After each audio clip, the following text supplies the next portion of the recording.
Magandang araw po sa inyo, Sir Gimbal. Itago niyo na lang po ako sa pangalang Rocky, isang tagatugis ng aswang. Opo, tama po ang rinig nyo. Isa po akong tagatugis ng mga aswang. Although ngayon medyo may edad na ako ay iba na ang pinagkakaabalahan ko, pero matinik pa rin naman ako pagdating sa pagtugis sa kanila. Wala po talaga akong balak na i-share itong story ko dahil nung ikinuwento ko ito sa isang kakilala ko ay tinawanan lang ako nito at sinabihan na baliw. Nakita ko lang po ang sunod-sunod yung upload ng mga taong may karanasan sa aswang, kaya naman inisip ko na i-share na rin ang karanasan ko. Kung may magsabi na hindi ito totoo ay wala na po sa akin iyon. Hindi ko po naman pinipilit ang mga tao na maniwala. Sisimulan ko po ang kwento ko sa kung paano ako nabulag noon. Ayon sa mga magulang ko noon ay mahilig daw talaga ako magbike kahit pa noong 3 gulang pa lamang ako. Madalas daw ay napapagalitan nila ako noon dahil sa kalikutan ko, pero hindi raw talaga ako nasunod. Hanggang sa isang araw na lang ay tinawag sila ng mga kapitbahay namin at sinabing na aksidente ako. Sumemplang raw noon ang sinasakyan kong bike at tumama ang ulo ko sa malaking bato. Comatose ang kinalabasan ko noon at 1 linggo rin ako bago nagising. Noong magising ako ay hindi na ako makakita. Maraming test ang ginawa sa akin hanggang sa kinunclude ng doktor na naapektuhan ang ugat ko sa mata noong bumaldog ako sa bato. Simula noon ay nagbago na ang buhay ko, Sir Gimbal. Ang mga dating bagay na nai-enjoy ko ay hindi ko na magawa dahil sa pagkawala ng paningin ko. Naging mahirap din yun para sa mga magulang ko dahil kinailangan mag-give up ni mama sa trabaho para lang magkaroon ako ng maayos na kasama sa bahay at may umaalalay sa akin. Panay din ang pa-check up namin sa mga doktor para tignan kung may chance ba na umayos ang paningin ko. Ngunit bigo kami sa laging sagot ng mga ito na nawala na raw pag-asa pang maayos ang paningin ko. Iba rin kasi ang school na pinasukan ko noon dahil kinailangan ko ng mas special na atensyon at iba pang special na turo na hindi kayang ibigay ng dati kong eskwelahan. Dahil nga sa naging hands-on noon si mama sa akin ay may nakilala siyang mga nanay na siyang naging kaibigan niya. Isa na roon si Miss Rose. Tulad ko ay bulag din ang anak nito at dahil ito ang madalas kasama ng anak niya ay nakikita siya ni mama madalas. Isang araw noon ay hindi agad nasundo ni Miss Rose ang anak nito, kaya naman naiwan ito sa room. Sakto naman na dumating na rin si mama at kailangan nang umalis ng teacher namin dahil ayon rito ay may seminar pa raw ito. Naawa naman noon si mama kung iiwan naman nga mag-isa si Anthony. Iyon po ang pangalan ng bulag kong kaklase. Inisip nito na mapanganib lalo na at panghapon ang uwian namin noon. Mga 6 PM po. Kapag ganoong oras po kasi lalo na kapag public ay madalas nakauwi na halos lahat ng mga estudyante. Nagdesisyon noon si mama na samahan muna namin si Anthony at hintayin ang mama niya. Pumayag naman ako noon dahil gusto kong kalaro pa si Anthony. Mabait kasi ito at marami siyang laruan. Around 7 PM na noon nang dumating si Miss Rose. Sorry pa ito ng sorry sa amin dahil naabala niya kami ng bongga. Inaya niya pa kami mag-dinner noon na siyang tinanggap naman ni mama bilang pagtanggap na din ng pasasalamat ni Miss Rose at sinamahan namin si Anthony na intayin siya. Sa dinner na po pala namin nalaman na single mom si Miss Rose at medyo na late siya ng sundo kasi may inasikaso siya. Wala din naman magsusundo noon kay Anthony dahil silang dalawa lang ang magkasama sa buhay. Nalungkot naman si mama noon at sinabing sa susunod na malilate siya ay pwede siyang i-viber ni Miss Rose para malaman namin at sasamahan namin si Anthony. Sobrang pasasalamat sa amin ni Ma'am Rose noon. At iyon na nga naging simula ng pagkakaibigan nila ni mama. Halos linggo-linggo ay nagkikita sila para magkwentuhan at dahil nga sa naging magkaibigan silang dalawa ay naging magkaibigan na din kami ni Anthony. Palagi kami magkausap noon at sabay na ginagawa lahat ng activities. Dahil din parehas kaming may special needs ni Anthony naging magkaklase kami hanggang high school. Halos hindi na nga kami mapaghiwalay ng mga teacher namin. Mas lalo na din naging malapit si mama at Miss Rose. Hanggang sa isang araw ay hindi na pumasok si Anthony. Ang sabi ng teacher namin ay nakakakita na raw ito at magaling na. Gulat naman kami noon ni Mama dahil ang pagkakaalam namin ay permanent na ang pagiging bulag noon ni Anthony. Sinubukan pa namin tawagan noon si Miss Rose pero hindi ito sumagot kahit sa mga email at Viper ni Mama ay hindi na rin. Ipinagtanong din namin ang bahay nila at pinuntahan ngunit wala na sila doon. Ang sabi ng mga kapitbahay nila ay nag-migrate na raw ang mag-ina sa Amerika. Siyempre nalungkot kami noon ni Mama dahil naging malapit kasi sa amin ang mag-ina. Medyo nagtumpo na rin kami noon dahil hindi man lang ito nagpaalaman lang. Tumagal ang ilang linggo ang lungkot namin nang hindi na talaga nila kami kontakin ay nag-move on na kami ni Mama. Kahit si Papa noon ay sinabing baka may dahilan daw kung bakit hindi na kami kinokontak na mag-ina. Hanggang sa isang araw ay nakatanggap ng email si Mama. Mula iyon sa email na ginamit ni Miss Rose. Nagulat pa siya noon at sinabi sa akin na kinontak na raw siya ni Miss Rose. Mukha daw na miss kami nito. Aniya pa ay makakatikim daw ng sermon si Miss Rose sa kanya dahil sa pag-alis nito ng walang paalam. Ngunit nang buksan namin ang email ay ayon kay Mama ay wala iyong laman kung hindi isang address at isang pangungusap na ang sabi ay puntahan nyo ang lugar na ito at tiyak na matutulungan niya kayo sa sitwasyon ni Rocky. Ayaw noon ni Papa na puntahan ang address pero pinakausapan siya ni Mama na i-check namin. Naalala ni Mama noon ang sinabi ng professor namin na gumaling daw si Anthony at nakakakita na ito. Inisip ni Mama na iyon na ang sagot sa mga katanungan niya habang si Papa ay iniisip na walang katuturan kung maniniwala kami sa mga kwento-kwento. Isa pa raw ay wala naman kaming patunay na talagang nakakakita si Anthony.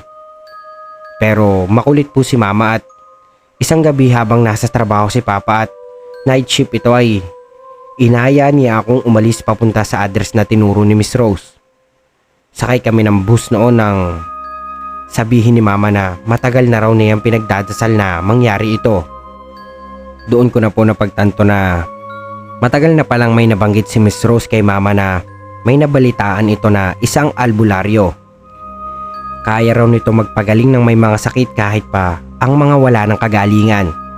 Iyon nga lang matagal din nakuha ni Miss Rose ang address ng manggagamot kaya naman tumagal ng ilang taon bago nito napagamot si Anthony.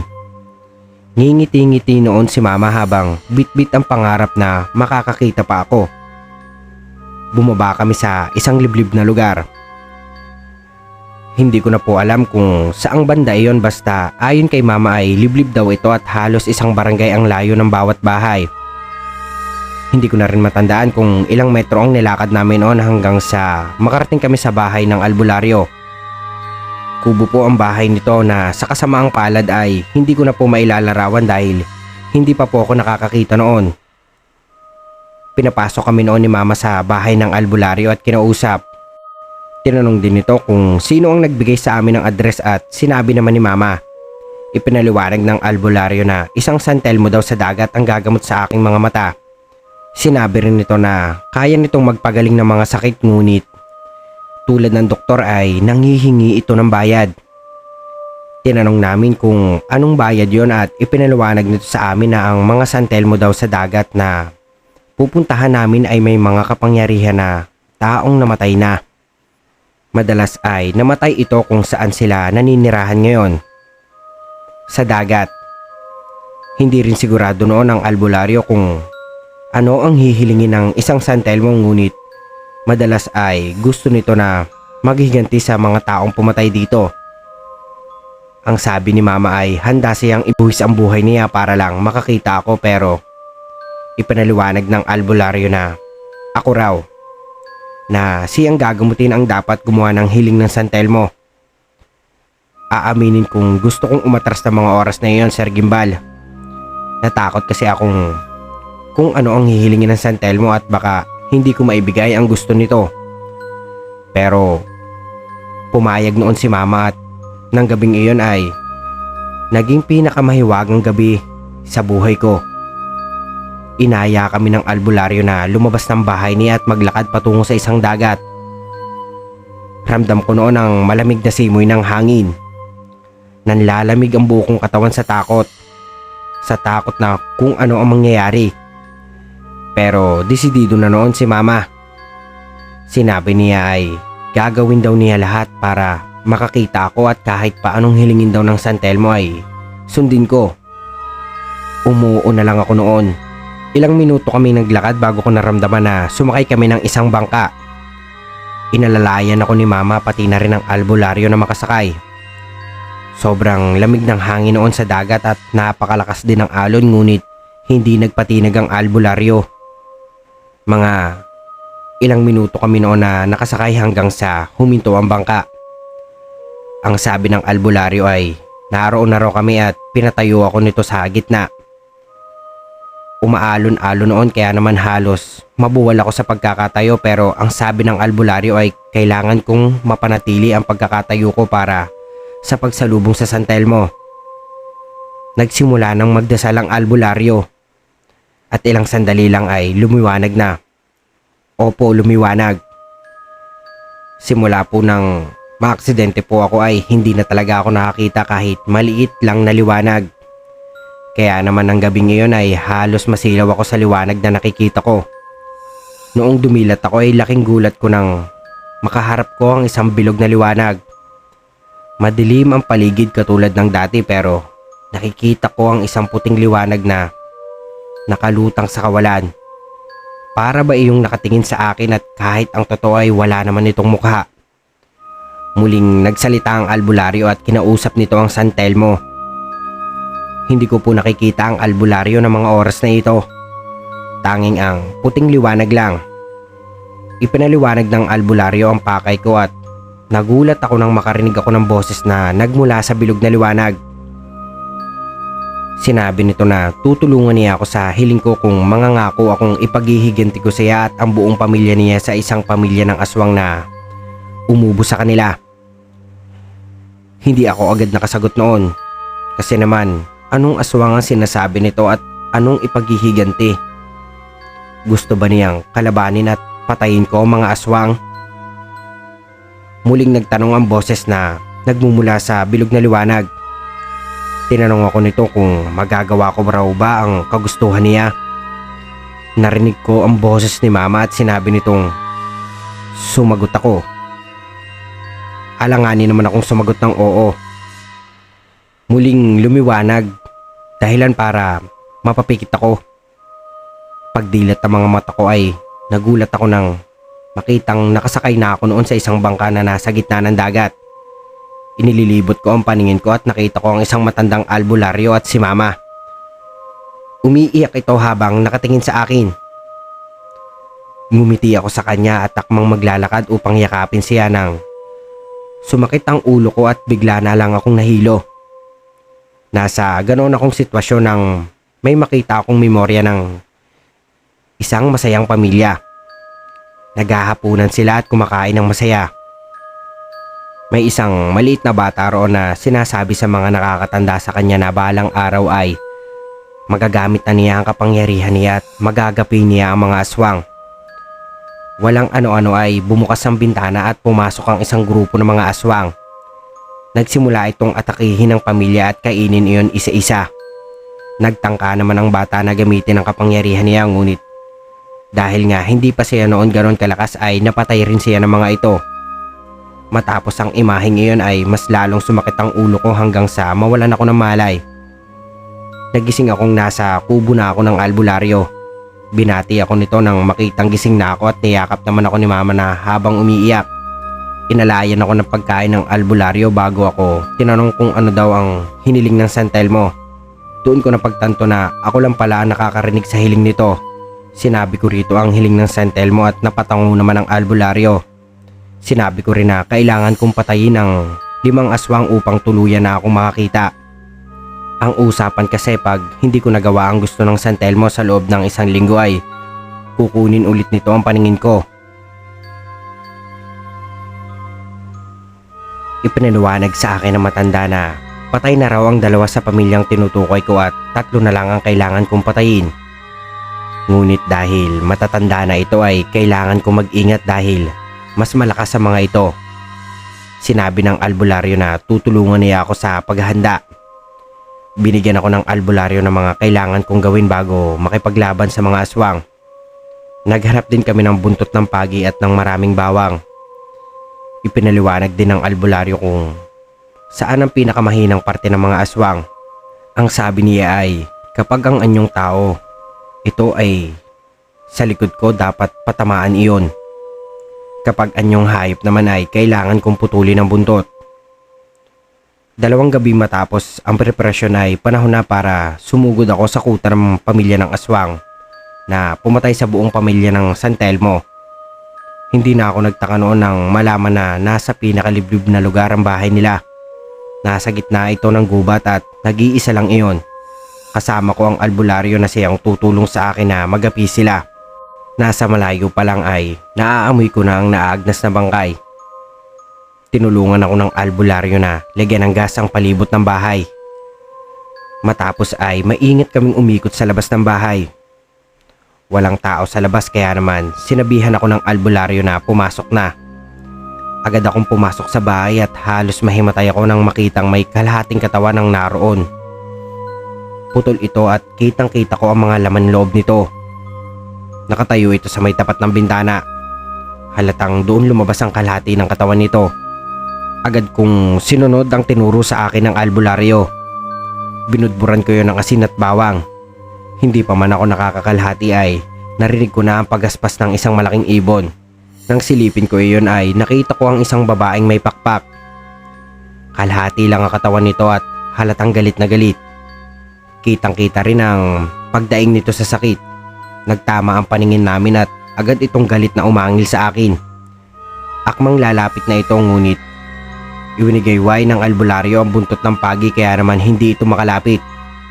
Paulit-ulit itong lumalapit sa tuwing magtatangka itong lumapit sa bintana kung nasaan ako ay pinipigilan ito ng albularyo.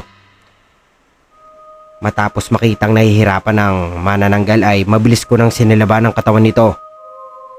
Sinindihan na rin ng albularyo ang gas na iniwan namin paikot ng bahay para mas lalong hindi ito makapasok.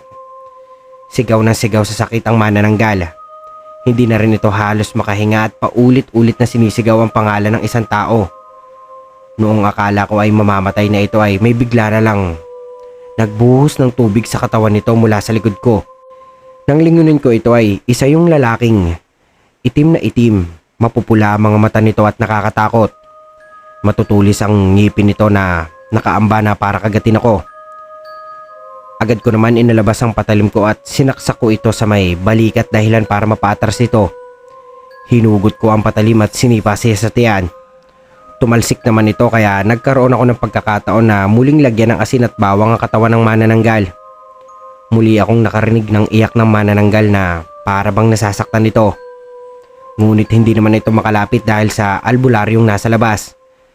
Hindi na ako nag-aksaya pa ng oras at agad kong siniliban ang kalahati ng katawan nito bago tumakbo sa pasugod na lalaki. Sinalubong ko ito at niyakap sa bewang niya pagkatapos ay agad ko itong hinagi sa bintana papalabas ng bahay. Narinig ko ang iyak nito at pag-ungol sa sakit.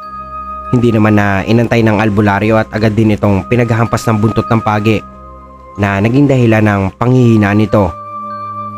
Agad akong lumapit sa kanila nang makalabas ako at binunot ang kwintas na bawang na nasa bulsa ko. Agad ko naman isinuot iyon dito. Pinagsasaksak ko rin ito sa likod hanggang sa tuluyan na itong mamatay. Aalis na sana ako nang bigla na lang may sumakal sa akin mula sa likod. Napaubo ko noon at pilit itong inaabot. Ngunit nagulat na lang ako nang bigla ako nitong buhatin at ihagis sa kung saan. Halos lumipad ako ng ilang metro bago magpagulong-gulong. Lupaypay ang katawan ko at halos hindi na ako makatayo. Sa gilid ng mata ko ay nakita kong sakal-sakal na nito ang albularyo at kaunti na lang ay mauubusan na ng hininga ang matanda. Pumikit ako noon at pilit na nagdasal sa San Telmo na tulungan niya ako. Tila naman, dininig ako noon at para akong nagkaroon ng malakas na enerhiya. Kinuha ko ang patalim at tumayo at tumakbo papunta sa dalawa at mabilis na sinaksak sa likod ang aswang. Hindi pa ako nakontento at muli ko pa itong pinagsasaksak hanggang sa lahat ata ng dugo nito ay mailabas na niya. Kung hindi pa ako pinigilan ng albularyo ay hindi ako makakapagpigil. Parang hindi ko na rin kilala ang sarili ko sa ginawa ko. Mabait akong bata. Ngunit iba ang galit ng San Telmo. Para bang lahat ng galit niya ay sumanib sa puso ko at ibinuhos ko iyon sa huling aswang. Hindi ko alam kung paano ako nakauwi noon at kung paano din na ipaliwanag noon ni mama ang naging sitwasyon ko. Siyempre noong una ay galit na gulat ang papa ko, ngunit noong malaman niyang totoong nakakakita na ako ay halos maglumpasa ito sa kakaiyak. Tuwang-tuwa din ito, halos magpaparty sa buong barangay. Binilhan din ako nito ng mga gusto kong mga laruan na hindi ko nalalaro noon dahil nabulag ako. Take note po, 15 na po ako nito. Siyempre, medyo matagal din bago ako naging sanay sa sitwasyon ko at ganoon na din ang sa school ko dahil bumalik na ako sa dati kong eskwelahan. Naging masaya naman ako sa naging buhay ko noon hanggang sa nagkaroon ako ng asawa at nakapagtrabaho na. Minsan ay nagamit ko pa rin ang kakayahan ko, ngunit madalas ay hindi na. Pero isa lang ang alam ko, kapag may aswang ay tiyak na naroon din ako. Dahil simula nang bumalik ang paningin ko ay ipinangako ko na ilalaan ko ang buong buhay ko sa pagtatanggol sa iba. Maraming salamat po sa pagbabasa nyo, Sir Gimbal. Sana po ay napasaya kayo ng kwento ko at God bless na rin po sa channel nyo. At doon na po nagtatapos ang ating kwento. At kung bago pa lang po kayo sa aking channel ay mag-subscribe na kayo. At huwag nyo na rin kalimutan i-hit ang notification bell button para maging updated kayo sa mga susunod pa nating video.